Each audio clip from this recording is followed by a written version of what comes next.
खुलुमबाय स्टुडिय'आव आं गेवलां हाज'वारि दिनैनि जि सारिनि गिबि रादाबखौ फरायदों आं गेवलां हाज'वारिया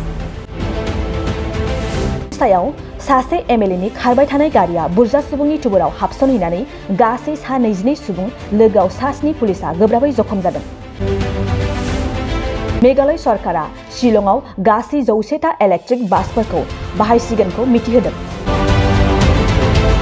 PhD नेट गैयालासे सेन्ट्रेल इउनिभार्सिटिफोराव माखासे आखा-फाखा फोरोंगिरिफोरा फोरोंनो हासिगोनखौ इउनिभार्सिटि ग्रेन्ट कमिशना मिथिहोदों। इउक्रेनाव थाहैनाय 4 नेपाल हादोरारिफोरखौ भारतआ इउक्रेननिफ्राय रैखाथि होना लाबोफानायनि थाखाय नेपाल सरकारा भारत सरकारखौ साबायखर बावहरदों। बर' हारिनि सासे थुनलाइगिरि मोदाय गाहाय एबा देबकान्त रामसियारि बिथाङा गोदान दिल्लीआव 2021 मायथाइनि साहित्य एकाडेमि बान्थाखौ खर'सायाव आरो हिमालय मुंनि खन्थाइ बिजाबनि थाखाय मोननो हादों। आसामनि अरां नेशनेल पार्कआव मासे गान्दा रयेल बेंगल टाइगारनि गोथै सहखौ मोननाय जादों।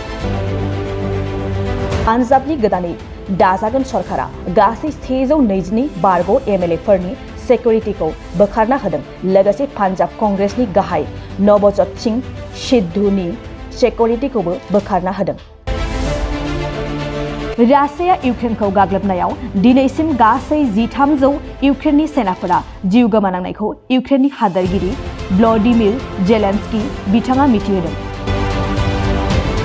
भारतनि गाहाय मन्त्रि नरेन्द्र मोदी बिथाङा गुजरातनि G20 खेल महाकुम्भखौ गेदेरथार लामानि दिन्थिफुंनाय हाबाफारि लानायनि गेजेरजों बेखेवनानै होदों।